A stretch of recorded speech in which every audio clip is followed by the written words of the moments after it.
Bonsoir mes chers amis, mais heureux de vous retrouver d'ici, de Yerushalayim, pour, j'ai envie de dire, une nouvelle aventure. En effet, donc chaque paracha, surtout dans le livre de Bamidbar, nous entraîne après vers des horizons, j'espère toujours renouvelés en tout cas, puisque c'est une paracha extrêmement riche. Je rappelle que dans cette paracha, donc non seulement on va assister à la mort de Myriam, Moshe donc aussi ainsi qu'Aaron vont être condamnés à ne pas rentrer en Israël. On va voir également le début de la paracha avec les cendres de la vache rousse, la para Adouma, Zot Chukat Torah. Alors, d'ores et déjà, donc, on a l'impression qu'il y a un petit peu trop de thèmes, et ça peut paraître un peu décousu, mais Rachid nous posera la question et va nous éclairer. Pourquoi on a introduit les cendres ou la cérémonie de la vache rousse ici dans notre paracha, alors que normalement, je rappelle, ça aurait dû être déjà dans Acharemot ou dans la paracha de Shemini, puisqu'on sait que il y a eu déjà le deuxième jour, pas le premier jour de l'inauguration, le deuxième jour, il y a eu déjà la première vache rousse qui a été abattue et dont on a pris les cendres, et c'est avec ça donc on va purifier pour pouvoir célébrer le Pessah de cette deuxième année, puisque, comme vous le savez, si on était en état d'impureté, on ne pouvait pas manger le Corban Pessah.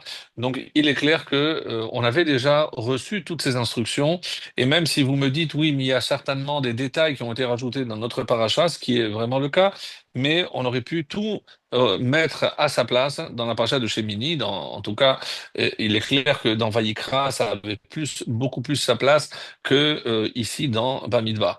Quoi qu'il en soit, donc les Chachamim se sont posé cette question.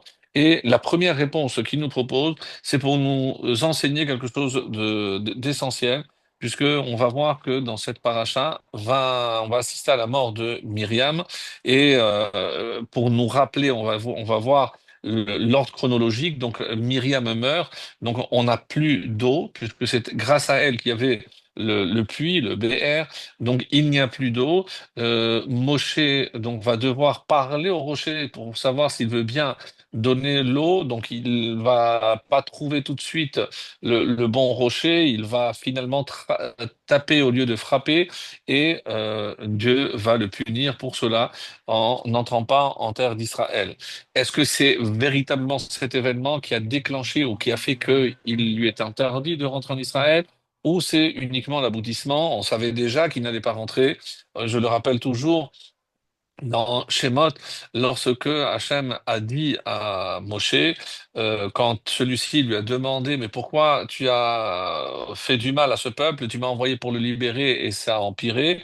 Alors Dieu lui a dit, maintenant tu verras ce que je vais faire au roi de l'Égypte, mais ce que je vais faire au roi de Canaan, tu ne verras pas puisque tu ne rentreras pas. Donc c'est l'explication qu'on avait déjà donnée à maintes fois. Donc encore une fois, et quelle va être ici la réponse? Pourquoi on a voulu parler de la para Adouma dans notre paracha? Parce que ma mita para Adouma mechaperet, on sait très bien que les corbanotes, et ce corban en particulier, puisque il y a un processus extrêmement précis, on doit d'abord faire la shrita, ensuite on doit la brûler entièrement, en plus on doit prendre ses cendres, on doit prendre de l'eau vive, d'une source vive, de Mayan, mais Mayan, d'une source d'eau vive, et ensuite on mélange de tout, et c'est avec cette eau que je vais asperger, Haza'a en hébreu, je vais asperger les personnes qui avaient été en contact avec la mort. Alors, il faut savoir qu'il y a plusieurs niveaux d'impureté. Je ne vais pas rentrer encore dans tous les détails techniques, mais quand je touche, par exemple, le cadavre d'un reptile, c'est une impureté. Celui qui est Metzora avec la tzara, c'est une autre impureté. Donc, il y a plusieurs types d'impuretés, et en fonction de la gravité, on va voir quel est le processus de purification. Et d'ailleurs, ce beau midrash dans Midrash Rabbah qui nous dit que je crois que c'est au nom, je l'ai noté pour le partager avec vous, puisque c'est assez intéressant cet enseignement concernant le Midrash Rabbah. Donc il est dit comme ça: Amar Rabbi Yoshua Beshem Rabbi Levi. Al kol davar vedavar sheaya omer hakadosh baruch hu le Moshe. Sur chaque chose que Hachem a enseigné à Moshe, Abba omer lo tum'ato vetaharato. Il lui a fait part de comment on peut acquérir telle ou telle impureté, tahorato, et comment on peut procéder à la purification. Donc, en règle générale, lorsqu'on parle de la vache rousse, donc ces cendres, donc on sait que la purification s'est allée sur 7 jours. Il fallait asperger le troisième et le septième. Le matin, donc, il était aspergé. Ensuite, vers le soir, il devait aller se tremper dans un mikvé. Et dès le coucher du soleil, on considérait qu'il était entièrement pur. Même donc s'il avait fait le mikvé avant, donc tant que le soleil ne s'est pas couché, il ne peut pas être considéré comme pur. Donc ça, c'est, on va dire, l'aspect purement technique. Et le Midrash nous dit que lorsque Hachem est arrivé à la paracha de Émor et la Kohanim, donc Moshe s'est étonné. Je dis, mais comment eux, les Kohanim, qui ne peuvent pas entrer en contact avec la mort, mais si jamais c'est le cas, Bema tihye tahoratam, comment on va les purifier? Et Hachem n'a rien dit. Hacham ne dit rien. Donc Hacham n'a pas répondu, et ce n'est que lorsqu'il est arrivé à cette paracha que Hachem lui a dit, tu te rappelles que tu m'avais posé la question, comment on va purifier ces personnes qui ont été en contact avec des cadavres? Eh ben, maintenant tu as la réponse, c'est avec ce qui est écrit au début de notre paracha, avec les cendres de la vache rousse. Il restera une question à laquelle on essaiera de répondre à la fin de notre shiur. Pourquoi Hachem s'est tu? Pourquoi Hachem n'a pas donné une réponse immédiate? Surtout qu'il a vu l'angoisse de Moshe. Le texte du Midrash est très dur. On dit que Moshe est vraiment été angoissé de sa de savoir comment on allait procéder à la purification de ces hommes. Donc, il était vraiment taraudé, ça l'a vraiment préoccupé. Donc, Hachem, en voyant cela, pourquoi tout de suite il aurait pu lui dire, puisque Hachem, évidemment, qu'il le savait déjà, il a dit, écoute, ne t'inquiète pas, je vais te répondre plus tard, sache qu'il y a un mode de purification, mais c'est un peu plus complexe, donc on le verra plus tard. Il aurait pu déjà, on va dire, le calmer. Donc, ça n'a pas été le cas, on va essayer de réfléchir tout à l'heure pourquoi Dieu n'a pas voulu donner une réponse immédiatement. Ceci dit, et pour être tout à fait exact, ce n'est pas la première fois que la Torah va parler de la para Adouma. En effet, nous savons qu'on était à Mara. À Mara, là-bas, Hachem avait donné, rappelez-vous, lorsque on a rencontré de l'eau amère. Et là encore, c'est assez curieux, mais on va se disputer pour de l'eau. C'est assez curieux puisque chaque fois qu'il y a Vayarev, il y a Meriva, une vraie dispute, c'est à cause de l'eau. Même si ceux qui ont de bons souvenirs, lorsque les rois Yaakov, lorsque les bergers, pardon, les rois Yitzhak, les bergers de Yitzhak, hein, avec les bergers autochtones. Donc, ils se sont disputés à 3 reprises. Rappelez-vous, il a ouvert, ils ont fermé, ils ont bouché un puits. Donc, une allusion, on avait dit en son temps que c'est une allusion aux 3 temples. Le troisième, Rehovot, il n'y a pas eu de discussion. C'est le troisième temple qui ne sera pas évidemment détruit. Et on a vu que chaque fois qu'il y a une vraie dispute, ça se passe autour de l'eau. Pourquoi? Alors les Chachamim donnent une réponse très originale. C'est parce que la première marloquette vient du fait que le deuxième jour de la création, ce sont les eaux qui ont été séparées. Et les Chachamim disent, citant le prophète, que les eaux ont pleuré. Donc, Shifri Kamaim libère, Nochar Pene Hashem, verse Nochar Pene Hashem, donc Shifri Kamaim, verse comme de l'eau ton cœur, Nochar Pene Hashem, parce que il désire ardemment être en présence d'Hachem. À qui ou à quoi se réfère donc ce verset du prophète? C'est par rapport aux eaux d'en bas. Pourquoi? Parce qu'elles se sont plaintes.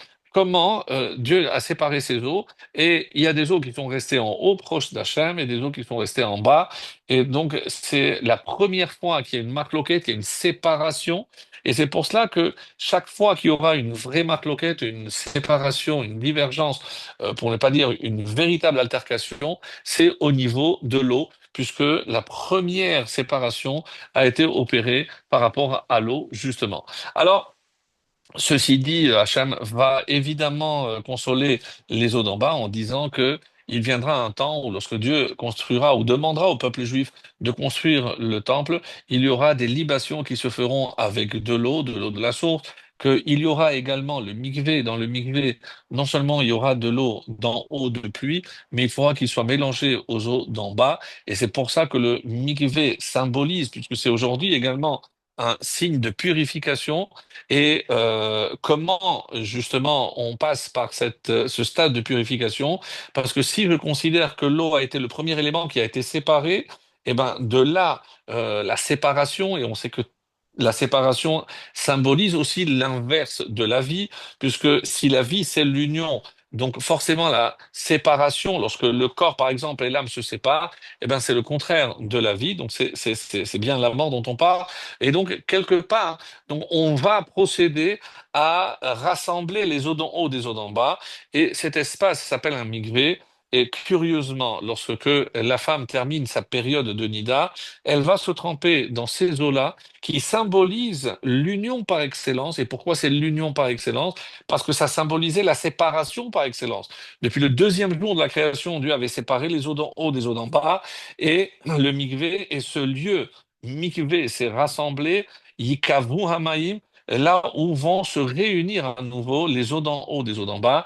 Alors, je vous passe évidemment tous les détails techniques de la construction d'un mikvé, mais tout le monde sait qu'il y a un bord, un puits avec de l'eau de pluie, et à côté, il y a un autre puits avec de l'eau qui coule, et ces deux eaux se touchent et sont déversées dans le bassin où se trempera la femme ou le candidat à la conversion.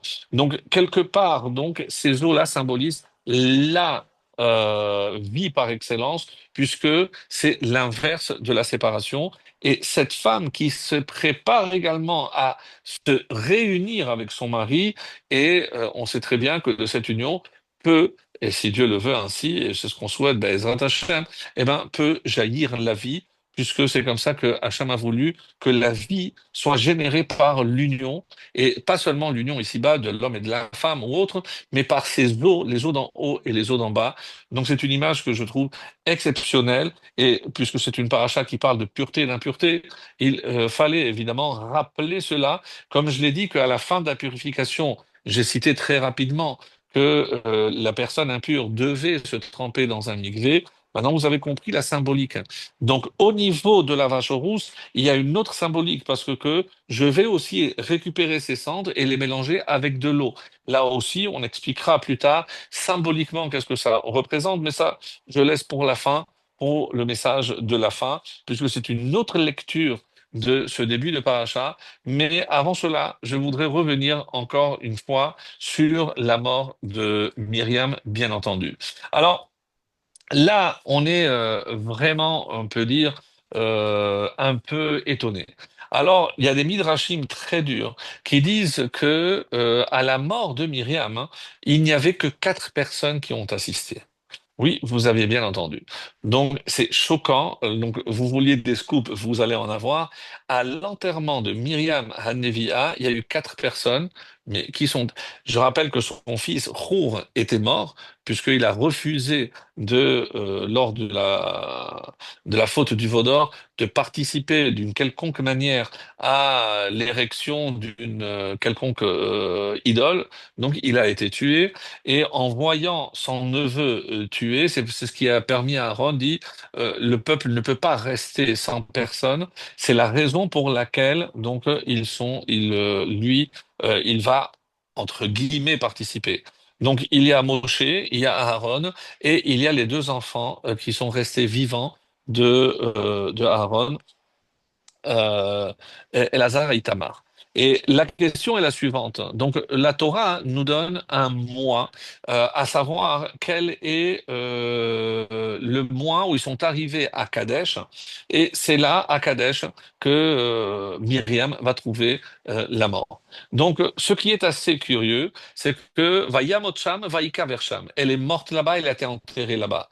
Alors, pourquoi cette précision? Alors, on sait très bien, nous, on sait que halachiquement parlant, dès que la personne décède, essaye de faire vite pour l'enterrer. Et suite à cela, donc on va voir qu'il va y avoir pénurie d'eau puisque le puits va se tarir, donc plus de Myriam, plus de BR Myriam, donc il y a plus d'eau. Et on essaye de comprendre pourquoi. Pourquoi Hachem, est-ce que c'est une sorte de punition? Pourquoi l'eau se tarit-elle? Alors on va voir ici un texte magnifique, hein, et qui effectivement nous fait comprendre que ce n'était pas évident et que normalement ça n'aurait pas dû se passer comme cela. Euh, Bah, Chodesh Rishon. Donc, on sait quel est le mois où ils sont arrivés. Rishon, c'est évidemment Nissan. Vayeshev Ha'am Bekadesh. Ils se sont installés à Kadesh, comme je viens de le dire. Vatamot Sham Miriam Vatikaber Sham. Velo Haya Maim Laeda. Conséquence directe de la mort de Myriam, Lo Haya Maim Laeda. Alors, il n'y avait plus d'eau. Alors, évidemment, on peut se poser la question, mais pourquoi Hachem a privé le peuple juif d'eau? Et regardez ce que dit le Keli Yakar exceptionnel. Velo haya maim laeda. Il n'y avait plus d'eau pour l'assemblée. Pourquoi? Al tzad ha'onesh. Il faut considérer que c'est une sanction pour le peuple juif. Chaseru Amaim, c'est pour ça qu'il a manqué de l'eau. Pourquoi? Les filles chez hispidou hakaraoui, parce que ils n'ont pas honoré sa mort comme il se doit. Et on peut pas traduire ici hispidou, hein, ils n'ont pas fait de respect d'oraison funèbre, parce que c'est le mois de Nissan. Et le mois de Nissan, en plus, c'était Rosh Chodesh. Alors, est-ce qu'elle est morte à Rosh Chodesh ou elle est morte quelques jours après? D'après d'autres sources, ce n'est pas le jour de Rosh Chodesh. Et même Shulchan Aruch nous dit que la date de la mort de Myriam, c'était le 10 Nissan. Donc nous sommes la 39e année et je rappelle que le 10 Nissan de l'année suivante, on va traverser le Jourdain. Donc elle est morte véritablement un an pile avant de rentrer en terre d'Israël. Qui Moshe et Aaron Neymar vayivku otam ben Israël. Le Kliyakar rajoute, parce que lorsque les deux frères que sont Moshe et Aaron sont morts, on dit que vayivku ha'am, donc ils ont pleuré pour elle. Vekan lo Neymar. Et ici, personne n'a pleuré pour elle. Veneemar, et c'est pour ça que il est dit au contraire, Vata motsha Miriam vatika bersham, ki bamakom shemeta, sham te'e kevurata. Donc là où elle est morte, elle a été enterrée immédiatement. Venishkecha kemet milev velo yirgushu be'edra. Et ils l'ont oubliée comme si elle n'avait jamais existé. Al ken nechseru la'mayim. C'est pour ça qu'Hachem a fait en sorte que maintenant l'eau manque. Kede sheyed'u lemafrei hashaber haya b'zchut Miriam. C'est pour qu'ils prennent conscience que c'est grâce à Myriam qu'ils avaient de l'eau. Pour eux, c'était tout naturel. Ils n'avaient pas fait le lien entre le puits et le mérite de Myriam. Verabotenu zal amru shenismecha mitata le parashat para lomar lecha, et c'est ce qu'on avait dit. Ma korbanot, c'est rapporté dans Moed Katan, dans la Gemara. Ma korbanot mechaperim, af mitata tzadikim mechaperet. De la même façon que les korbanot avaient le pouvoir d'expier les fautes du peuple, la mort d'un juste expie également les fautes. Velama nismecha davka lepara ki behemet ena korban. Alors tu peux dire que c'est pas un véritable korban. Rak ma shematzinu shekarakatum chatat. Oui, mais elle est quand même appelée khatat. Khatat, donc la notion de faute est ici rappelée. Donc ça c'est pour le kliyakar, est impressionnant. C'est-à-dire que le fait que les eaux ont manqué, c'est une punition. Pourquoi? Parce que malheureusement, et c'est rapporté comme ça, et on le sait dans la nature humaine, c'est que on ne sait pas toujours apprécier ce qu'on a. Alors par exemple, nous, on a toutes nos dents grâce à Dieu et grâce à notre dentiste, et c'est vrai que on ne se rend pas compte du travail effectué par nos dents que lorsque une vient à manquer ou une nous fait souffrir le martyre. Donc, et de la même façon, on peut marcher, et je ne parle pas, chas de shalom, d'un handicap, mais il suffit d'un ongle incarné pour voir les étoiles et se rendre compte à quel point, ben, tant que les ongles sont bien et que il n'y a pas de problème, je peux marcher normalement, je peux me déplacer normalement. Et donc, encore une fois, et quelque part ici, c'est une leçon pour nous tous, mes amis. Et mais ça reste quand même extrêmement triste. Comment se fait-il que Myriam n'a pas été honorée comme il se doit? Quoi, ils avaient oublié? Oui, mais parce que c'est au bout de 40 ans, sincèrement, on a oublié que c'était grâce à Myriam qu'on avait de l'eau. Et lorsqu'on s'habitue à avoir quelque chose, ben, n'arrive plus à l'apprécier à sa juste valeur. Quand est-ce que je vais commencer? Et c'est pour ça que le mot clé utilisé par Kliyaka, lemafrea, c'est-à-dire rétroactivement. C'est-à-dire, mais tu te rends compte que ça fait 39 ans que tu as de l'eau grâce à elle, et c'est comme ça que tu lui rends, tu vas même pas à Salevaya. Alors, sincèrement, oui, il y a de quoi être déçu, et c'est pour ça que ce manque d'eau est une punition. On va voir le même phénomène avec la mort de Aharon, où les nuées vont disparaître. Et l'effet, pardon, est immédiat. On va voir Il y a la guerre contre les Moréens. On va voir aussi la guerre contre le Canaan, qui n'est pas le Canaan, mais qui s'est déguisé, que c'est Amalek qui est venu pour profiter de cette faiblesse. Quand il a vu qu'on n'avait plus cette protection, on va se plaindre encore une fois parce que dès qu'il est mort, il n'y avait plus les nuées d'en bas. Certains textes disent que la nuée d'en haut est restée pour protéger du soleil, mais il n'y avait plus pour aplanir le sol et pour refouler les serpents. C'est la raison pour laquelle on retrouvera les serpents d'airain à la fin, là encore, pour prendre conscience, pardon, du mérite extraordinaire de Aaron. Quoi qu'il en soit, je reviens à Myriam. Et lorsque je regarde un peu le texte, comment c'est dit? Vayarev Ha'am. Donc le peuple, littéralement, s'est disputé. Je dis, mais comment je peux me disputer? Je veux dire, bon, il manque de l'eau. Moi, j'ai compris. Mais pourquoi se disputer? Alors, quand vous regardez un peu le texte, et on va voir un phénomène assez curieux. Et Vaidaber Hashem Moshe, euh, voilà.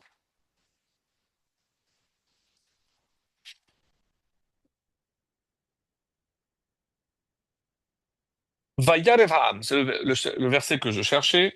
Donc on est au chapitre 20 et c'est juste après la mort de Myriam, Lo Hayamaim Laeda, le texte que je viens de lire, les Vaïkahalou al Moshe val Aaron. Ils se sont rassemblés contre Moshe et Aaron. Alors, suivez bien les textes et surtout les mots. Donc Vaïkahalou, ils se sont tous rassemblés, qui? Bah, apparemment les Israël, Aïda, c'est-à-dire l'assemblée. Al Moshe vers Al Aharon. Sur Moshe et sur Aharon. Vayarev Ha'am im Moshe. Mais c'est qui ce Ham maintenant? Et le peuple s'est disputé avec Moshe. Vayomeru les morts, et qu'est-ce qu'ils lui ont dit? Lugavar no bigva achenu Hashem. Ah, si on avait pu mourir comme la mort de nos frères hein, devant Hachem. Rashi, très étonnant. Qu'est-ce que ça veut dire la mort comme nos frères? Bemitat achenu badever. C'est comme nos frères qui sont morts avec le dever. Limet shemitat sama meguna mimena, pour nous dire que mourir de soif est encore pire. Certains disent ici, mais qui parle ici? Qui est le Ram? Ram, on explique que c'est le Erev Rav. Et pourquoi maintenant le peuple se dispute? Pourquoi le Erev Rav se révèle maintenant subitement? Alors écoutez bien ce qui suit parce que, bon, pour moi, ça a été un scoop, mais j'imagine que pour la plupart d'entre vous également. Donc comme vous le savez, on a eu, pendant les 40 ans dans le désert, on a eu 42 étapes. On va voir ça à la fin de Devarim, dans la paracha de Matot et Massaé surtout. On va voir combien on va tous les tailler, détailler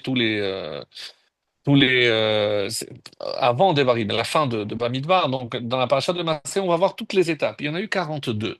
42 étapes en 40 ans. Alors, en sachant que ce n'est pas 40 ans, puisque on est resté un an quasiment au Sinaï, donc on parle ici pratiquement de 38-39 ans. 38 ans, puisqu'on a construit le Mishkan après, etc.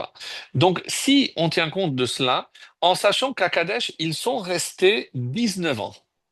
Vous avez bien entendu. 19 ans à Kadesh. Donc après de Kadesh, on est parti encore pour 19 années d'errance pour aboutir. On est ici un an avant la fin, c'est pour ça que c'est 39, et on arrive à Kadesh, et c'est à Kadesh que va mourir Myriam. Donc, qu'est-ce qu'ils se disent, le rêve Rav? On n'a pas compris, mais pourquoi il nous a fait tourner en rond pour nous pour arriver au point de départ? Et pourquoi c'est tout ce temps-là? Alors, le Erev Rav, contre qui il se dispute? Haïm Moshe. Mais quand on a parlé avant de l'Aïda, Vaïkahalou al Moshe vers l'Aaron. Écoutez, parce que c'est un scoop. Qu'est-ce qui s'est passé exactement? Pourquoi, dans un premier temps, on se rebelle, on s'associe, on s'assemble contre Moshe et Aaron, et après vient le peuple se disputer? Il y a ici deux disputes qui n'ont strictement rien à voir, mes amis. Ah oui, mais c'est pas Mémériva, oui, mais écoutez. Qu'est-ce qui s'est passé avec le Erev? Le Erev, comme vous le savez, eux n'avaient pas le droit de rentrer sous les nuées de protection de Aaron. Donc eux, ils restaient à l'extérieur. Donc on peut imaginer dans le désert eux qui n'avaient pas le masgan, n'avaient pas d'air conditionné, ils n'avaient pas la protection des nuées d'Aaron, donc eux à l'intérieur, eh ben, il faisait frais. Donc la consommation d'eau était certainement inférieure à tous ceux qui devaient les suivre de l'extérieur où la chaleur était torride, comme ce qu'on est en train de vivre maintenant. Donc on peut imaginer que eux, ils se plaignent parce qu'on va mourir de soif. Il n'y aura pas, non, on ne pourra pas tenir. Vous, à l'intérieur, vous êtes un petit peu privilégiés, hein, on va dire. Mais nous, on est à l'extérieur. Moshe, pourquoi tu nous as fait venir? Quand on était à Kadesh il y a 19 ans et qu'on est arrivé à un endroit qui s'appelait Elima, où il y avait des sources d'eau, il y avait des palmiers dattiers 70, vous vous rappelez? Mais si c'est pour nous faire mourir ici, si de toutes les façons on a compris ta entourloupe, tu ne veux pas qu'on rentre en Israël, soit on est prêt à l'accepter, tu as des raisons, c'est Dieu qui l'a dit, d'accord, mais ne pas nous faire tourner pour nous faire mourir de soif, hein. Donc c'est assez légitime comme demande. Et eux, qu'est-ce qu'ils se disent? En fait, tout ça, c'est pour nous faire mourir. Alors, il fallait nous laisser mourir en Égypte avec nos frères, ne pas nous faire tourner en bourrique. Et si c'est pas le cas, il fallait, si tu voulais pas qu'on rentre en Israël, mais laisse-nous, on a eu une étape magnifique où il y avait des oasis, il y avait des laitiers, on ne demande pas mieux. Tu nous lâches là-bas, tu dis, écoutez, voilà, vous n'êtes plus des esclaves, vous n'êtes plus ceci ou cela, vous pouvez vous installer là, nous on continue parce que notre voyage doit nous mener en Israël où vous ne pouvez pas faire partie de notre équipe. Bah, parfaitement. Donc ça, on aurait accepté. Mais tout ça pour nous faire mourir de soif, ça, non. Donc ça, c'est la part de Ham, c'est le Erev Rav. Ça, c'est une chose. Mais maintenant, pourquoi, quand on parle de Vaïkaralu, c'est Moshe et Aaron? Écoutez ça. Parce que quand Myriam est morte, il y avait encore de l'eau. Regardez bien le texte. Qu'est-ce qui a marqué? Vatamot Sham, euh, Vatamot Sham Myriam, Vatikaver Sham. Elle est morte et elle a été enterrée. Alors, le peuple a dit, tant qu'elle était morte, mais qu'elle n'avait pas été enterrée, on a constaté que l'eau continuait à couler. Donc, quand est-ce que l'eau a cessé? C'est lorsque vous l'avez enterrée. Mais Moshe et Aaron, c'est votre sœur. Elle ne méritait peut-être pas mieux que comme Yosef. Ben, Yosef, ça fait 38 ans qu'on se trimballe son Aaron, donc son cercueil, parce qu'il a demandé, et le Midrash nous dit qu'il n'y avait pas que le cercueil de Yosef, il y avait les 12 tribus qui étaient mortes, on les a pris avec nous. C'est pour ça qu'ils sont tous enterrés ici. Et alors, je ne comprends pas. C'est vrai qu'il est dit dans des textes assez exceptionnels que Myriam est enterrée à 1 heure à pied de Tibériade. Et que là-bas, il y a aussi enterré Tsipora et il y a d'autres femmes qui seraient enterrées aussi à 1 heure de Tibériade. Alors, j'avais raconté l'histoire avec le Harizal où on dit que le BR, lorsqu'ils sont rentrés, il a suivi Myriam et il s'est planqué en plein milieu du lac de Tibériade. Le Harizal connaissait son emplacement. Donc, c'est ce qui nous laisse croire que autour de Tibériade, il y a des gens d'une grandeur extrême qui sont enterrés. C'est ce qui confère évidemment à tout cet endroit une sainteté particulière. Alors, d'où on a une preuve qu'il y a un changement tant que on est en vie ou pas. Alors, il y a une histoire qui est racontée dans la Gemara et c'est Rabbi Shimon qui a demandé à sa femme, hein, lorsque je vais mourir, hein, je t'en supplie, ne m'enterre pas. Tu vas me placer dans la halia, dans le grenier, et tu vas dire que, ben, écoute, que je ne peux pas, il veut étudier, il veut pas qu'on le dérange. Ceux qui veulent poser des questions, ils restent dehors, et moi, je répondrai. Et tant qu'il n'a pas été enterré, eh ben, on dit qu'il pouvait répondre.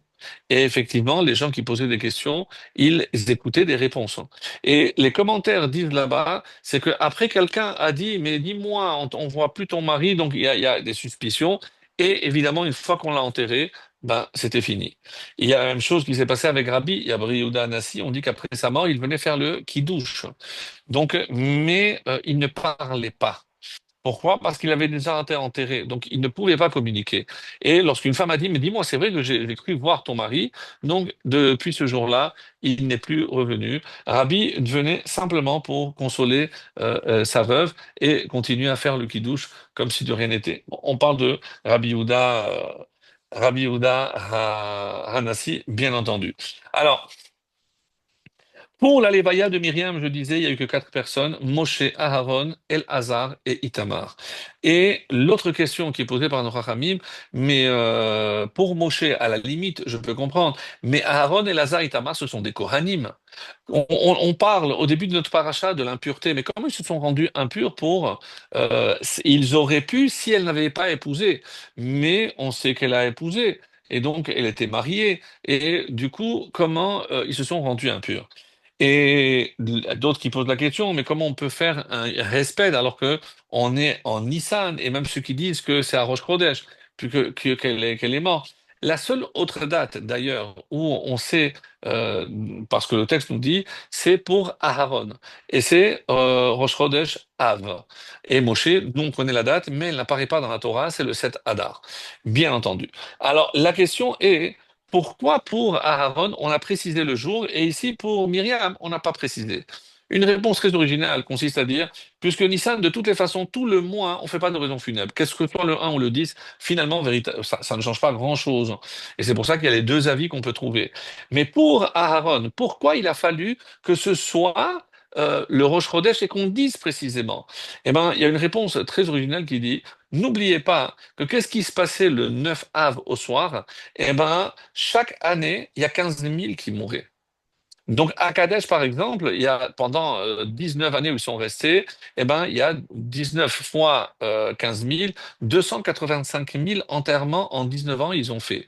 Alors, comme Aaron ne pouvait pas être lié à ceux qui sont morts de la faute des explorateurs des Méragelim, donc on précise la mort et la date de sa mort pour ne pas qu'on dise, ah, lui aussi, ah, c'est certainement avec tout le monde. Non. Ils ne sont pas morts. Et c'est vrai qu'il y a une question, puisque quand il y a marqué ici que Vayavo ben Israël, Kol Haïda. Pourquoi si on dit Vayavo ben Israël, les ben Israël sont venus, Kol Haïda. Pourquoi Kol Haïda? Alors, regardez ce que Rashi ici, Haïda Ashlema. L'assemblée a été complète. Qu'est-ce que ça veut dire? Shekvar metu mete midbar.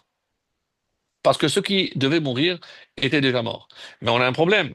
Parce que si je dis qu'il fallait encore un Av, puisque ça va être plus tard que Nissan, donc il y a encore un mois de Av, il y avait encore 15 000. Et donc, comment Rachi ici, il dit que ceux qui devaient mourir, ils étaient déjà morts, nous savons que les 15 000 derniers ne sont pas morts.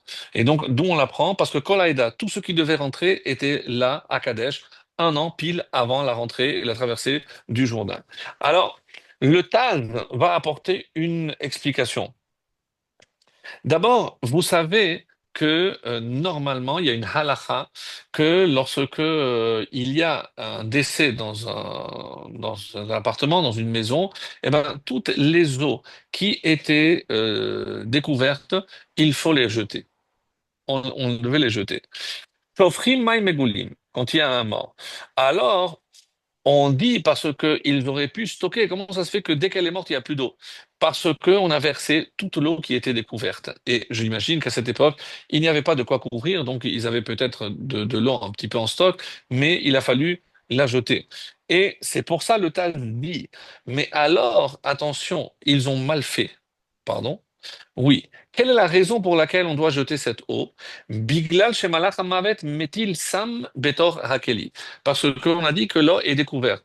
On dit que le malach hamavet va introduire, va inoculer dans cette eau sam, on va dire un venin, pour ainsi dire.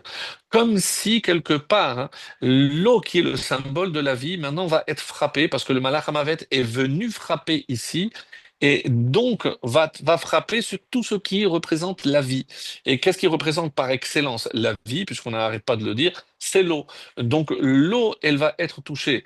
Est-ce que n'allez pas imaginer que quelqu'un va rentrer subrepticement dans votre appartement et va mettre du poison dans votre eau?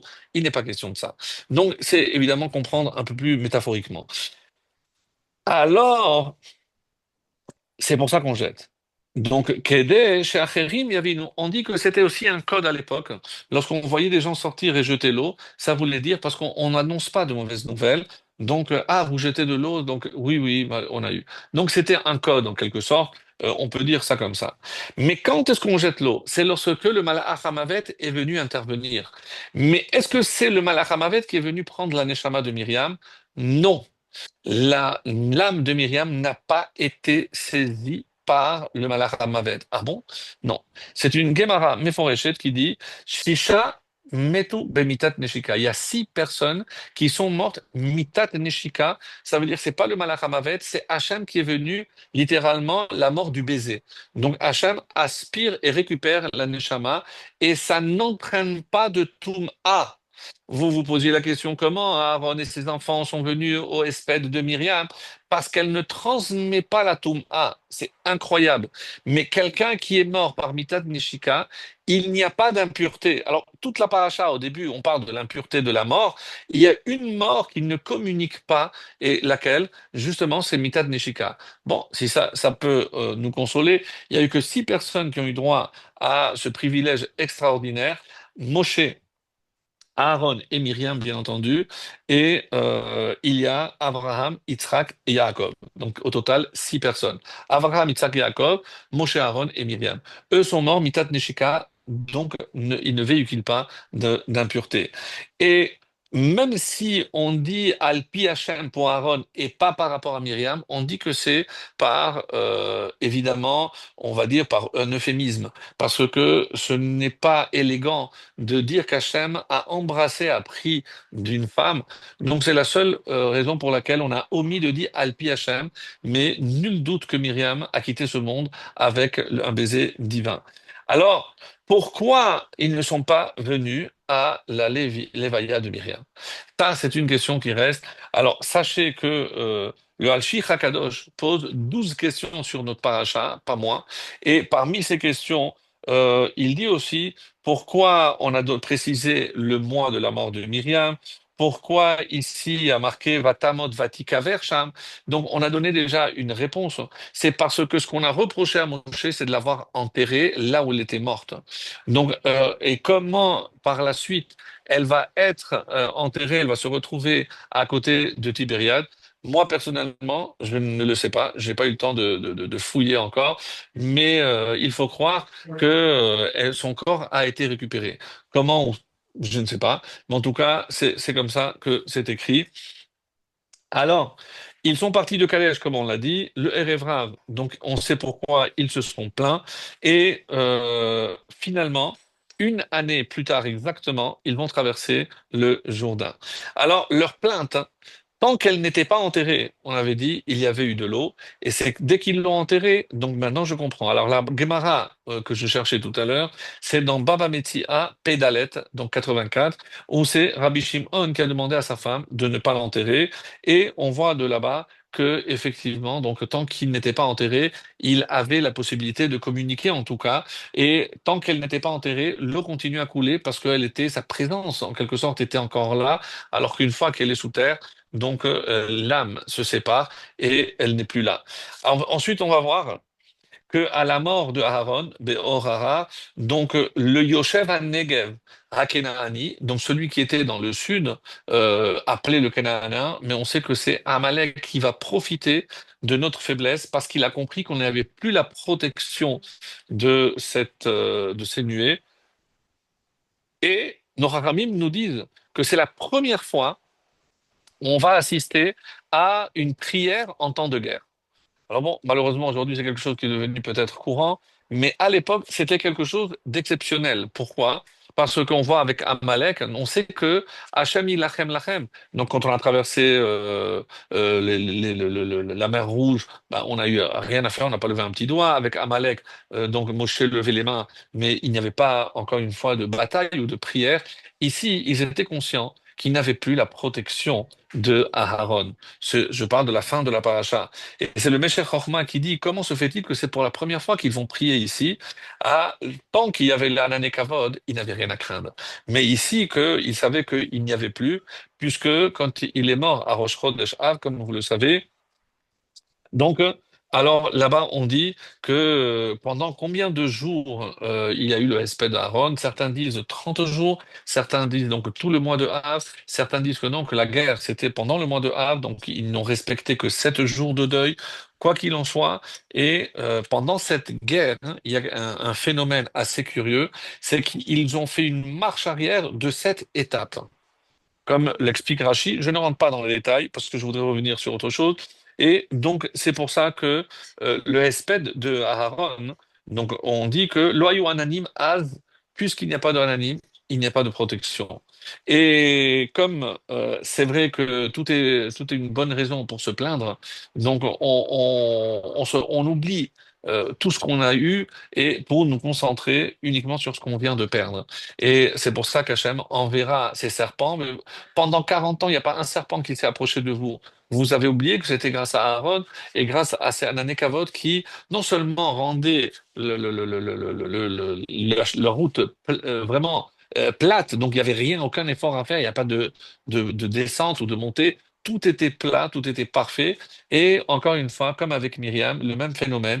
Donc, de l'ingratitude, peut-être pas forcément, mais on rentre dans une routine où on ne voit plus ce qui est extraordinaire. Et celui qui ne voit pas Dieu dans l'ordinaire, il ne le verra pas non plus dans l'extraordinaire. Puisqu'il y a donc qui sont capables de voir que dans l'extraordinaire. Mais le but, évidemment, c'est de le voir dans notre quotidien, de voir comment Hachem est à côté de nous et derrière chaque chose. Alors, d'ailleurs, on dit qu'il y a des miracles quand on sait, dont on parle pas. Parce que avec la guerre avec le Hémorien, par exemple, on dit et c'est à la fin de notre paracha, ils vont chanter, ils vont enfin faire preuve de gratitude.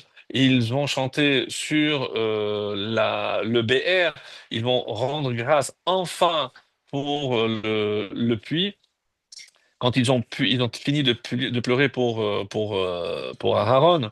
Et ici, donc, Yosef HaNegev, il est venu, Vayish bimimenu sheve, il a même fait des prisonniers. Vous verrez, qu'est-ce que Rachid dit? Enna ela shifrachat. Rassurez-vous, il y a eu une seule servante qui a été faite prisonnière, mais pas moins importante que les autres, la Torah le mentionne. Et donc, il faudra attendre à la fin pour voir enfin que le peuple juif va, oui, Az Yashir Israël, enfin il va chanter, et Ashira Azot, ce cantique, Ali Be'er Enula, Be'er Chafaru Asalim, Kalu Anedive. Alors on va voir un petit peu si on a le temps au Mimatana Nachaliel. Donc, mais simplement pour dire que ici il y a eu un miracle dont Rachi va le préciser. On dit qu'il y avait 2 montagnes et ils sont passés par le Nahal donc un fleuve qui était en bas. Et qu'est-ce qui s'est passé? Donc ils étaient donc d'un côté il y avait des parties saillantes et de l'autre côté il y avait comme des cavités, des grottes. Et qu'est-ce qu'il a fait Hachem? Il a rassemblé les deux. Donc toutes les parties saillantes sont rentrées et ont écrasé tous ceux qui étaient embusqués pour attaquer Israël qui devait passer. Et comment ils l'ont su? Certains disent que bon il y a des cadavres qui sont tombés et là ils les ont vus. En tout cas, il y a énormément de miracles que Hachem nous fait et on ne se rend pas compte. Donc, et ça, je pense que c'est un miracle vraiment donc pour montrer qu'Hachem ne nous a jamais laissé tomber. Alors, Nahal Arnon, ça s'appelle, et on dit aussi que Et Vahev Vesufa Ve'et, comme ça c'est marqué, Alken, donc c'est le chapitre 21, je vais vous lire, c'est pas facilement traduisible parce que il n'y a pas de vraie traduction. C'est le verset 14. Donc, on est vraiment à la fin de la paracha. Et on dit comme ça. Al-Ken Amar. Et c'est pour ça qu'on dira Besefer Milchamot Hashem dans le livre des rois, des guerres, Et Vahev Besoufa, Ve'et Anechalim Arnon. Qu'est-ce que c'est Et Vahev Besoufa? Alors, les Chachamim disent ici, Et Vahev, c'est Ve'ahavta, et tu aimeras. Besoufa, dans le Yam Souf. Qu'est-ce qui s'est passé à Yam Souf lorsque Hachem nous a dit, n'oubliez pas, parce que je vais tuer tous vos poursuivants. Donc Hachem les a fait faire un demi-cercle, ils sont revenus. Et a dit, voilà, j'ai dit, mais oui, mais qui nous dit qu'ils vont pas encore revenir? Hachem a ordonné à la mer, fais et éjecte tous les cadavres. Quand ils ont vu, Az Yashir Moshe. Donc quand ils ont vu ce miracle, alors ils ont chanté. Donc pour vous montrer l'amour d'Hachem, et aujourd'hui, et c'est un petit peu ce que les Rachamim vont essayer de nous faire comprendre, mais de quoi ça parle? De quoi ça parle ici? Qu'est-ce que c'est Vahev Besoufa? Donc on dit que depuis qu'on n'a plus la protection des Anané Kavod, donc qu'est-ce qui nous protège? Et il y a un très bel enseignement du Alcher, et c'est comme ça qu'il va répondre. Donc, qu'est-ce qu'il y a? Oui, même s'il n'y a pas l'Anané Kavod, c'est le Aaron. Et que représente le Aaron, mes chers amis? Le Aaron représente la Torah. Tant qu'on reste attaché à la Torah sera pour nous la meilleure de toutes les défenses. Et tant que même ceux qui n'ont pas compris feront tout pour protéger ou la Torah ou ceux qui s'occupent de la Torah, alors on n'a rien à craindre de personne. Et c'est pour ça qu'il est dit que Anané Kavod, par quoi ils sont remplacés par le Zéchout de la Torah. Et on dit que dans cette paracha, il y a 48 fois le mot BR, 48 fois le mot puis. Et 48, c'est l'acquisition, les 48 acquisitions de la Torah. Donc on voit bien que il y a forcément un lien entre les deux. Et dans, dans ce texte de Vahev Besoufa, c'est quoi? On dit c'est quand deux qui se disputent avec une tempête. Soufa, c'est aussi une tempête. Mais à quoi ça fait allusion? C'est deux personnes, une chavruta, deux juifs qui étudient ensemble et qui se disputent, hein. Ça, c'est ça qui va protéger le peuple juif. C'est vrai qu'on n'a plus Aaron, mais rappelez-vous ce qu'on avait dit. Aaron, il avait cette préoccupation de savoir comment on allait remplacer la tribu de Lévi pour que la Torah ne s'oublie pas. Donc Aaron a toujours eu cette préoccupation et on voit encore ici, donc juste après la mort de Aaron, donc grâce à lui, donc grâce à ce qu'il représentait, donc c'est la tribu de Lévi et la Torah. Donc tant qu'on a la Torah, on n'a rien à craindre, même si on n'a pas les Anané Kavod, eh bien on sait qu'on est protégé. Alors.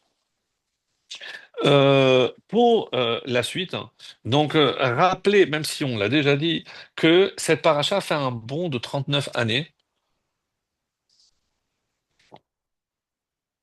Rappelez-vous, parce que après les Méragelim, Hachem n'a pas adressé la parole à Moshe jusqu'à cette paracha. Donc 38 ans de silence. Donc pas de silence radio.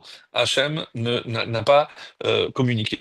Alors, euh, quand on voit que Moshe, quand il a été décidé qu'il n'allait pas rentrer en Israël, on sait que, on va le voir bien plus tard, même si c'est pas dit ici, mais on va le voir dans des Devarim, il va prier, il va supplier Dieu pour qu'il le laisse rentrer. On dit, même si tu me laisses pas rentrer comme un roi, mais laisse-moi rentrer même comme un serviteur, comme quelqu'un de normal. Et si c'est pas, alors laisse-moi rentrer comme un animal. Si c'est pas rentrer comme un animal, comme un oiseau. Il lui a dit, daï, ça suffit. Ça suffit. Tu te rappelles, Moshe, et ça c'est le Malbim qui donne cette explication magnifique, hein, qui dit, tu te rappelles ce que tu as dit à Korah, Rav Lachem, ça suffit quoi? Ça ne vous suffit pas que vous êtes déjà des Lévi'im, que vous portez le Harog, ça vous suffit pas? Alors, quoi, quand Hachem dit, ben, comme tu as dit à Korah, maintenant moi je te dis la même chose, Daï, ça suffit. Le Malbim vient et dit non, on n'a pas compris la réponse. Donc, on doit s'estimer heureux de savoir, c'est que toi, tu as un rôle, tu as une mission à accomplir. Cette mission consiste à amener ce peuple jusqu'au Jourdain. Point à la ligne. Daï, ça suffit. Donc, tu dois accepter quelle est ta mission. Et on va voir pourquoi c'est tellement important que Moshe reste à l'extérieur. Donc une Guémara magnifique, je vais vous lire très rapidement. Donc Moshe a supplié, il a dit non, regarde, qu'est-ce que tu as reproché? Tu sais que ben, chacun a ce qu'il a, parce que chacun a sa mission et que personne ne peut venir prendre quoi que ce soit de l'autre. Eh bien toi aussi Moshe, accepte, ta mission se termine là, point à la ligne. Et donc c'est l'explication très belle qui finalement nous rappelle qu'on a tous quelque chose à faire là où on est, parce que si on est là, c'est qu'on a forcément quelque chose à accomplir. Alors quoi, chacun doit se forcer et chercher ce pourquoi il est doué. Donc on va revenir maintenant à une autre lecture que je voulais faire avec vous de la para Adouma. Donc, mais je voulais terminer ce point-là. Le Chafetz Chaim, lui, a dit, et c'est inspirant sur cela, c'est que l'école Echad Ashlichut Shelo. Donc, le Chafetz Chaim a un enseignement magnifique. C'est chacun a sa shlichut, sa mission. On est là dans ce monde pour accomplir une mission. Donc chacun doit accomplir sa mission. Et c'est ça ce que le Chafetz Chaim vient nous dire ici. Un, un, un, un.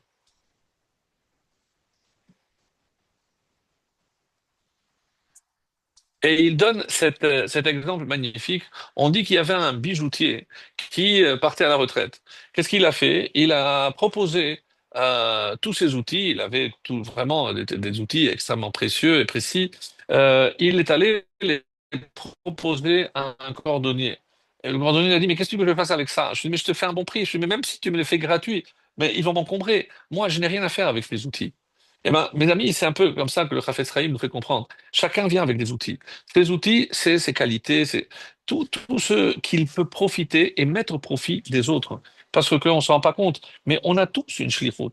Il y a pas encore une fois que les Chabad, on a passé le 3 Tammuz, donc il n'y a pas que les Chabad, mais chaque âme qui descend ici, chaque juif qui est ici sur terre, il vient obligatoirement pour accomplir une mission.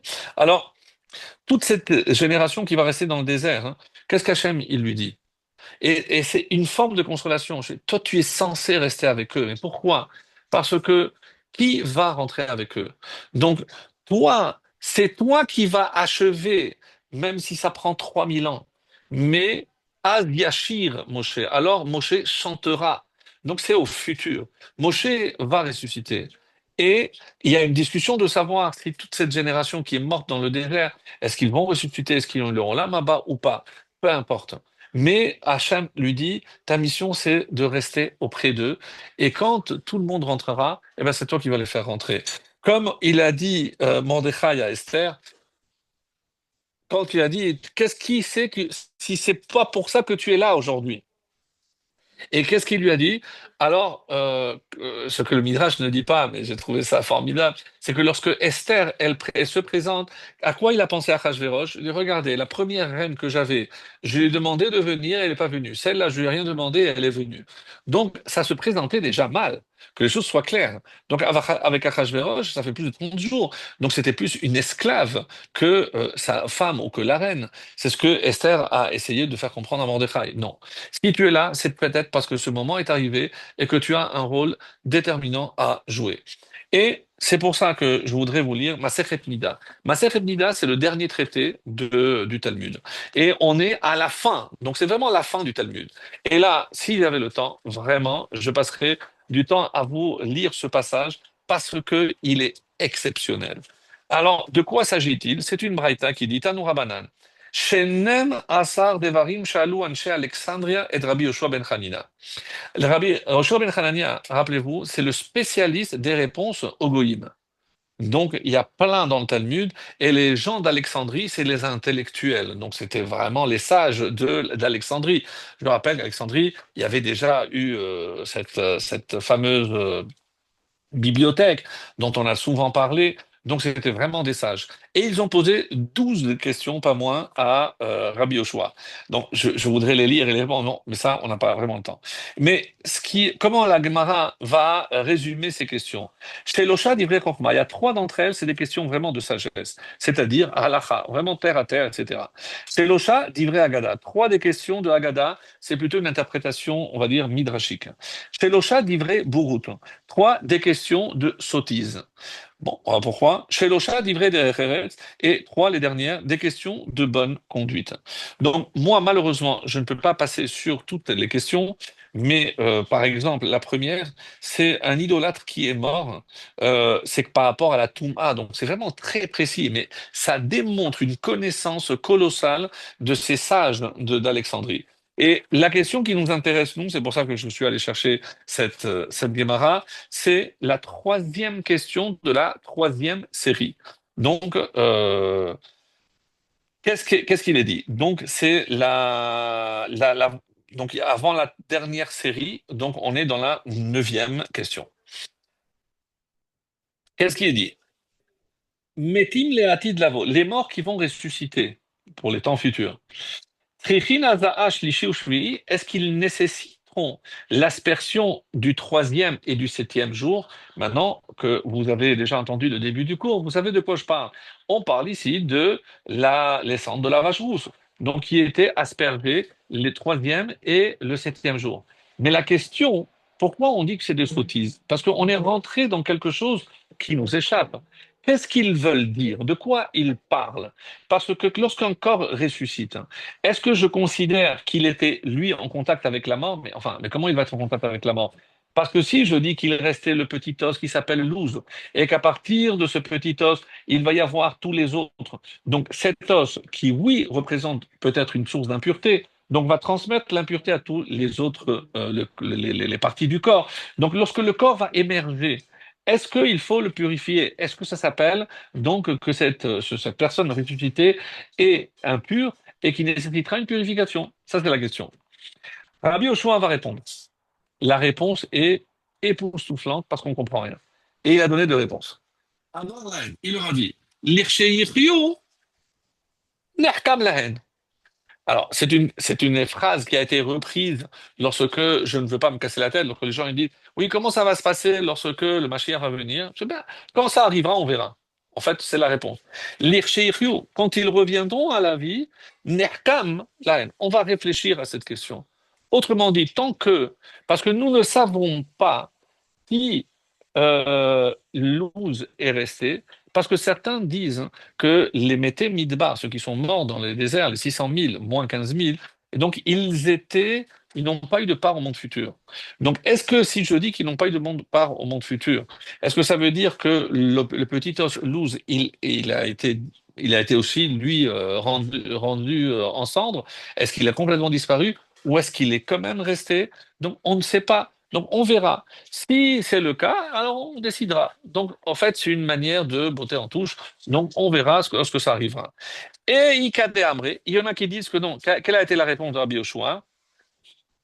L'Ircheyavo Moshe Rabbeinu Aimahem. Mais eux, ils n'ont pas parlé de Moshe. Qu'est-ce que Moshe vient faire ici? Mais quand on parle ici des morts, mais on parle de tous les morts qui vont ressusciter ou pas? Alors que d'après cette deuxième réponse, de quelle mort on parle? Seulement des morts du désert. Donc les 600 000, moins 15 000. Mais quand Moshe, l'Ircheyavo Moshe Rabbeinu, Aimahem, regardez les mots, lorsqu'il reviendra avec eux. C'est ce que je suis en train de dire. Et c'est pour ça que c'est une Mishnah, ici une Gemara extraordinaire. Parce que chaque réponse est vraiment d'une sensibilité, d'une justesse vraiment époustouflante. Donc, si vous voulez, donc c'est la page 69 et 70. Donc, pour ceux qui ont la chance, où ils peuvent aller voir en détail les 12 questions, vraiment, ça vaut le détour. Donc, qu'est-ce qu'on dit? Si le loose, il reste, donc il demande, au fait, hein, si oui, ils ont eu un chelek l'olam haba, ou pas, si je considère que c'est une Beria Hadasha, c'est pas à partir du loose, mais c'est une création nouvelle, alors il n'y a pas besoin de purification, parce qu'une création nouvelle, c'est comme si quelqu'un naît, et un enfant né, je vais pas dire qu'il était mort avant de venir. Non, donc il n'y a pas de purification. Alors, l'Irsheyavo Moshe Rabbeinu Imahem. Et donc, qu'est-ce que le rabbi a dit par rapport à ça? Moshe Nishar Itam. Regardez le vrai guide. Il a renoncé. Oui, je sais qu'on a dit que c'est parce qu'il a frappé l'eau, etc. Mais Moshe a opté pour rester auprès de cette génération. Pourquoi? Parce qu'il savait que Tamid Nishar Mashero. Donc, il reste toujours quelque chose, même d'un juif qui n'a pas de part au monde futur, eh ben, il restera toujours. Et Moshe est resté avec eux pour leur permettre de rentrer en Israël avec lui. Et donc ça, c'est le leadership jusqu'à la fin, parce que Moshe donnera tout, c'est pas uniquement lorsqu'il était en vie, mais même après, il restera auprès de cette génération. Et on dit que par rapport à la façon de gérer comment un guide doit se comporter vis-à-vis du peuple juif, il y a deux attitudes opposées, pour ainsi dire. Rappelez-vous, lorsque Yaakov s'apprêtait à mourir, il a fait jurer à Yosef. Et on dit, mais pourquoi cette insistance? Parce que Yaakov, on en avait parlé, je crois, à l'époque à Bereshit, parce que Yaakov, il savait que Yosef n'était pas comme lui. Yaakov, qu'est-ce qu'il se disait? Un leader, il doit montrer le chemin. Donc il a dit, quand je meurs, vous m'amenez déjà, vous m'attendez pas, vous m'amenez en Israël, pour que vous n'oubliez pas que vous devez me rejoindre. Yosef, qu'est-ce qu'il a demandé? Lorsque je mourrai, laissez-moi enterrer ici, mais lorsque vous partirez, vous me prendrez avec vous. Donc quelle différence y a-t-il? C'est que quand on est en exil, et bon, ça revient à la question qui a été tellement posée deux fois au rabbi, mais pourquoi il n'allait pas en Israël? Il dit, mais qui va s'occuper des Juifs qui restent dehors? Donc, mais vraiment, avec les larmes aux yeux, il disait ça. C'est pas juste ras shalom de l'orgueil ou de la vantardise. Bon, c'est qu'ils sinon, on n'a pas connu la véritable nature de géant du rabbi. Mais là, pour nous dire que, un peu comme Yosef. Donc, est-ce que on est un manhig comme Yaakov? Donc, on avance et on montre le chemin, ou alors, non. On dit non. C'est pas un guide, c'est pas celui qui montre le chemin. Lui, c'est le chemin. Et c'est comme ça. C'est que cette explication, c'est le rabbi de Babis qui l'a donnée et que j'ai trouvé extraordinaire parce que, bon, c'est un peu un petit hommage, puisqu'on a dépassé le 3 Tammuz, mais un petit hommage pour montrer comment, eh ben, Moshe, quelque part, va rester avec eux pour leur montrer ce chemin. Et j'ai trouvé que c'était vraiment, vraiment exceptionnel. Alors, maintenant, je voudrais terminer notre cours de ce soir par, comme je l'avais dit, une relecture. Quand on parle de la vache rousse, vous vous dites, mais bon, c'est un roc, on dit que les nations nous en veulent parce que, mais qu'est-ce que c'est que cette loi? On en a d'autres, on sait très bien il y a plein de lois auxquelles on ne comprend pas, mais pourquoi elle est si spéciale? Et surtout, je ne parle pas du côté, on va dire, spécifique de la vache rousse, ou cette, on va dire, ce paradoxe où il rend purs les impurs et il rend impur et celui qui est pur, il se rend impur, mais celui qui était impur, il est rendu, il est purifié. Donc c'est assez étonnant. Certes, mais il y a d'autres chukim dans la Torah. On dit par exemple, certains ont voulu voir que qu'est-ce qui peut rendre impurs ceux qui sont purs? Eh ben, on dit que c'est l'orgueil. Et j'ai trouvé que c'est tellement beau. Pourquoi? Parce que l'orgueil entre les mains de ceux qui sont purs, c'est une catastrophe. Et évidemment, ça les rend impurs. Mais ceux qui sont impurs, ceux qui ne pensent pas qu'ils le méritent ou qu'ils ne sont rien, parce que sincèrement, qu'est-ce que nous on a quel mérite on peut avoir nous? Alors, un peu d'orgueil. Fait, mais n'oublie pas de qui tu descends. N'oublie pas que c'est vrai que d'un côté tu dis Afar va faire. Je suis, comme Abraham a dit, poussière et cendre. D'ailleurs, on dit que par ces mots, on a eu et les cendres de la vache rousse et la poussière pour la sota. Donc, c'est par le milieu d'Abraham. Donc, un juif, d'après le rabbi de Kosk, on dit il devrait avoir toujours deux pétek, deux petits mots. Dans un, il y a marqué Anochi afava efer. Moi, je suis que cendre et poussière. Et dans l'autre, qu'est-ce qu'il dit? Bishvili nivra olam. C'est pour moi que le monde a été créé. Moi, je suis Betselem Elohim. Je suis à l'image de Dieu. Alors, quand quelqu'un te dit, te vexe ou autre, bon, qu'est-ce que tu vas te dire? Eh ben, je suis poussière, donc tu laisses passer. Et lorsque quelqu'un te dit, mais pourquoi tu ne fais pas? Je dis, mais moi, je ne sais rien. Je dis, non, là, il faut sortir l'autre pétec. B'Tselem Elohim. Donc tu as l'image de Dieu, tu peux réussir, tu peux faire. Quel est le grand problème de nos jours, disait le rabbi de Kos, c'est qu'on inverse les petits mots, on les inverse. Et lorsque quelqu'un nous vexe, pourquoi on se vexe? Mais moi, je suis à l'image de Dieu. Mais bien sûr qu'il n'aurait pas dû me parler comme ça. Donc en fait, non, tu t'es trompé, il fallait sortir l'autre pétec, pas celui-là. Bon, et de la même façon, je dis non, non, non, non. Mais pourquoi tu aurais pu faire? Je dis non, non, non, moi je suis poussière. Je dis, mais non, c'est là où tu aurais dû sortir l'autre pétale et te dire, oui, tu pouvais faire, oui, tu pouvais réaliser de grandes choses. Donc, comme quoi, ça dépend du petit mot qu'on va chercher. Donc, ça, c'était un petit peu pour mettre en valeur ce que ce rabbi de Kosk disait. Mais maintenant, on va juste aborder cette conclusion et faire une nouvelle lecture de la paradouma. Donc, la paradouma, tout le monde a compris que c'est lorsqu'on est en contact avec la mort. Qu'est-ce qui se passe lorsque quelqu'un est en contact avec la mort? C'est, non, quelqu'un qui perd un être cher. Donc, on sait qu'on a tous, à un moment donné de notre existence, on va être confronté, on a déjà été, on a perdu un être cher. Et c'est vrai que c'est extrêmement difficile. Comment on va sortir on s'enferme. N'oubliez pas que Toum A, c'est Atum, c'est une fermeture. Donc on se renferme. Et quelqu'un qui rentre dans ce deuil et sans pouvoir l'exprimer, sans pouvoir faire le deuil, comme littéralement le terme français nous dit, donc quelque part, il va rester coincé et, pardon, il reste impur. Donc il faut le sortir. Il faut le sortir de cette impureté. Alors, on a des moments où on se sent vraiment comme de la poussière. On est au plus bas, on est vraiment, c'est très dur à supporter. Des contrariétés, allez-nous, pour des jeunes parents qui perdent un enfant, toutes ces familles qui ont été touchées par les deuils de soldats ou autres. Donc, il y a des situations extrêmement difficiles. Donc, comment on peut se relever? Comment on peut? Alors, la para Adouma vient nous donner cette solution. Oui, mes chers amis. Donc, il y a une lecture, encore une fois, vous n'allez pas être étonné, c'est une lecture chassidique de la para Adouma qui rend tellement actuelle et qui nous permet de comprendre cette paracha, mais avec un éclairage qui véritablement nous aveugle. Tellement, je vous assure, c'est le terme, c'est un éclairage qui nous aveugle. Parce que, réfléchissez, quand on dit que c'est Zotrukat HaTorah, c'est la Torah qui te donne ce message. Donc, ce n'était pas un message lié à l'impureté, puisque il n'y a plus de pureté ou impureté rituelle aujourd'hui. On n'a pas de vache rousse, on n'a pas de cendre, on est tous impurs. Donc, quel est le message véhiculé par ce passage? Donc, où année après année, la Torah vient ici nous expliquer en profondeur quelque chose qui nous touche, mais même actuellement. Et c'est pas parce qu'on n'a pas le temple ou les cendres pour pouvoir nous purifier. Alors, de quoi on parle ici? Le Midrash nous dit que vous vous rappelez ce Midrash que j'ai lu au début, que Moshe, il a demandé, mais qu'est-ce qui va se passer avec la paracha de Kohanim? Et donc, comment Hachem lui a dit, Mitor Ahavato Hachem Analo Bechukat.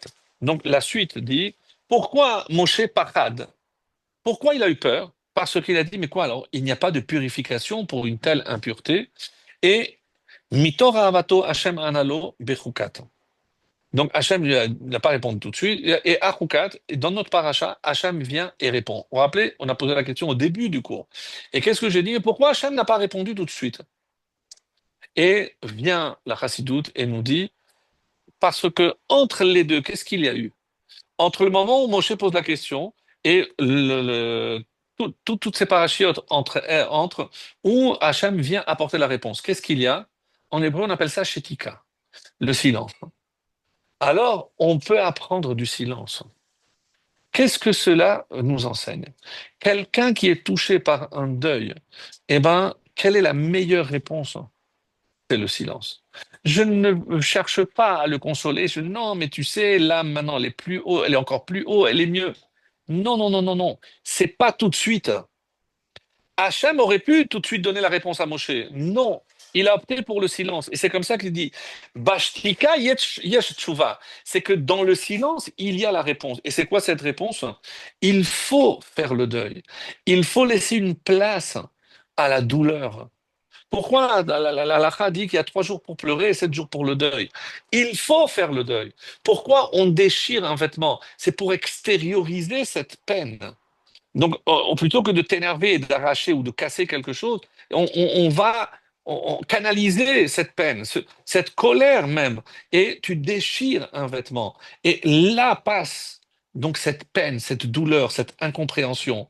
Et alors, quand on fait Nichum Avelim, on va consoler quelqu'un qui est en deuil.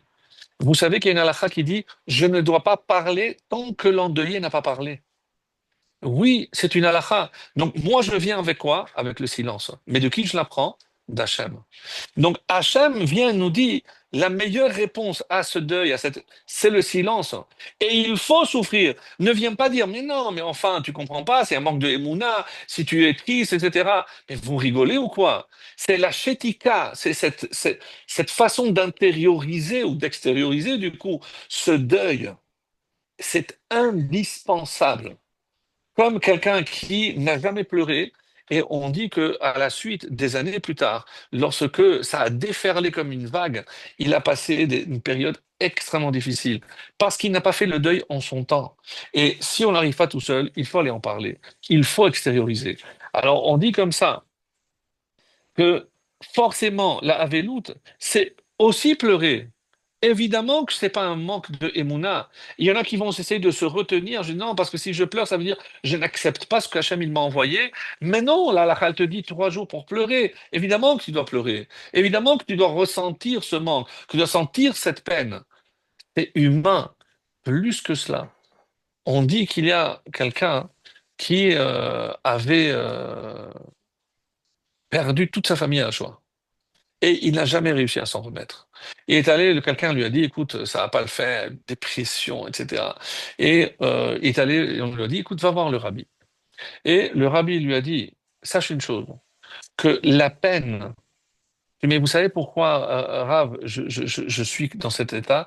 Parce que l'amour que j'avais pour ma femme et mes enfants, c'est quelque chose que je ne peux pas éteindre et je ne peux pas survivre, je n'arrive pas même s'ils ne sont pas là. Et qu'est-ce que le rabbi lui a dit? Cet amour que tu ressens pour ta femme et tes enfants, c'est quelque chose de kadosh. Si Hitler t'a enlevé ta famille, qu'il ne t'enlève pas cet amour, tu n'as pas le droit d'éteindre cette flamme et cet amour.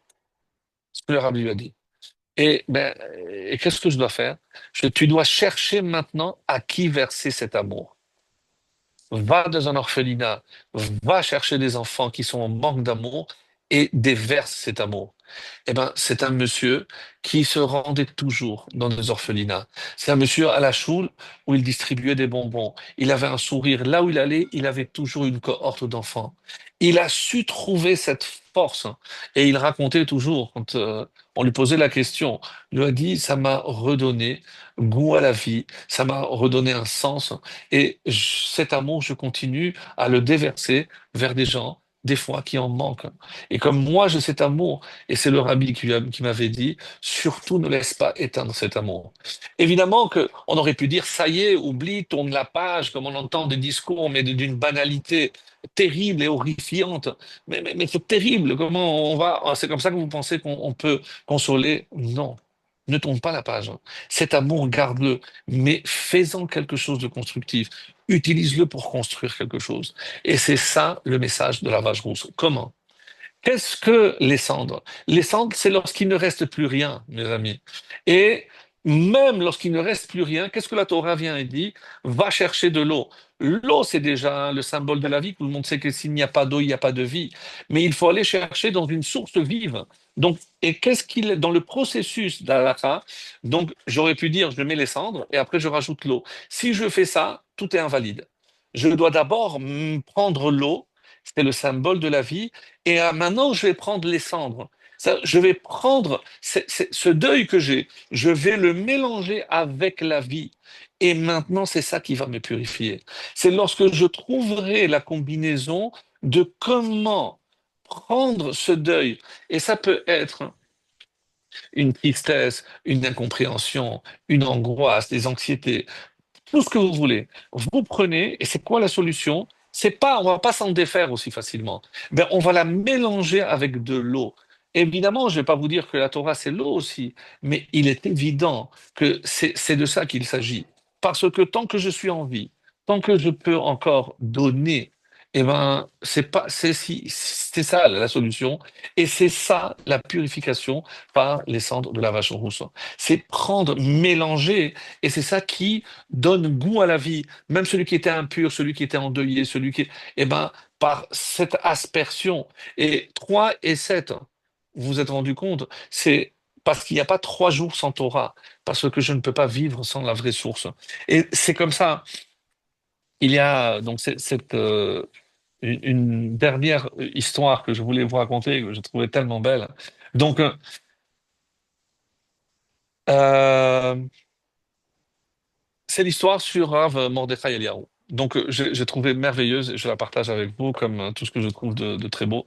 Et ça nous servira de conclusion. Donc, on dit que un jour, il se rendait au Kever des Avot, à Hebron, à Meat Marpella.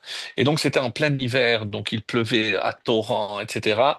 Donc, les gens savaient que le Rav allait venir. Il avait vraiment un essaim de Talmidim qui était là. Et quand on rentre, pour ceux qui se sont déjà rentrés, et donc sur un côté, il y a aussi des mosquées. Donc, il y avait aussi des musulmans qui priaient. Et les Juifs allaient et venaient. Donc évidemment avec la pluie, il y avait eux, ils avaient des tapis partout, ils avaient mis de la boue et autres. Et puis il y a un des cheikhs là-bas, il est venu, il a dit où est votre rave? Je voudrais lui poser une question. Je dis écoutez, il va arriver. S'il arrive, appelez-moi, j'ai une question à lui poser. Bon. Et c'est pas Rabbi Yoshua ben Hanania, mais vous allez voir, c'est presque. Alors, il rentre, dès que le Rav arrive, écoutez, il y a un cheikh musulman, il voulait poser une question. Je suis bon, alors, avant d'aller à nos oignons, alors on va lui répondre. Et il l'appelle, et il arrive, et il lui dit, écoutez, Rav, j'ai une question, avec tout le respect que je vous dois, je vous écoute, bien sûr. Vous savez, lorsque nous, on prie, regardez, nous, on enlève les chaussures, parce que c'est un endroit qui est Kadosh. C'est un endroit qui a la sainteté. Vous aussi, il y a les patriarches qui sont là, les matriarches qui sont là, et regardez ce que vous faites. Regardez les tapis, regardez, vous entrez avec la boue, et il se baisse. Tout le monde a regardé à ce moment les, les chaussures du Rav Mordechai Eliyahu, très tzaddik livracha. Et il a dit, je voulais savoir comment vous pouvez expliquer ça. Comment vous rentrez comme ça avec tant de saleté? Il prend quelques secondes et il lui a dit, je vais te raconter une histoire. Et à la fin de l'histoire, tu vas comprendre. Il y avait un roi et il ne donnait pas d'audience aussi rapidement. Il y a quelqu'un qui a attendu 3 mois pour avoir une audience. Et attention, ils lui ont donné 2 minutes. Alors, il s'est préparé pendant 3 mois. Pendant 3 mois, il a choisi les habits, il s'est mis devant le miroir, il avait que 2 minutes, donc il n'avait pas beaucoup de temps, il a préparé, il faut pas que je bégaye, j'aurai pas le temps, etc. 3 mois arrivent, il ouvre 2 portes, il rentre. Le roi était allongé comme ça, avec la couronne, il était impressionné, il n'arrivait plus à parler. Dès qu'il commence à parler, il y a un bruit qui arrive. On voit un gosse arriver, sale, avec un ballon, et il lance le ballon sur le roi. Le ballon touche la tête du roi, la couronne tombe, et il y a une tache de boue sur le roi, catastrophe. Donc le roi regarde son fils, il ouvre les bras, et l'enfant se jette et le roi l'embrasse. Voilà l'histoire. Vous pouvez, vous, me dire maintenant, moi je pose une question. Si c'était un serviteur qui avait fait ça, bien, évidemment, on lui aurait coupé la tête. Je dis voilà, c'est ça la réponse. Excusez-moi, arabe, les autres, les juifs ont commencé à rigoler. L'arabe n'a pas compris, je vais vous expliquer. Chez vous, vous vous enlevez, vous arrivez propre parce que vous êtes les serviteurs. Nous, on peut venir tout ça parce que nous, on est les enfants de Dieu. Tous les juifs ont applaudi. C'était exceptionnel. Qu'est-ce qu'il a voulu dire? C'est qu'un juif, même lorsqu'il est sale, même lorsqu'il vient avec des fautes, Hachem n'attend qu'une chose, de le prendre dans ses bras et de l'enlacer. Très bonne soirée à tous.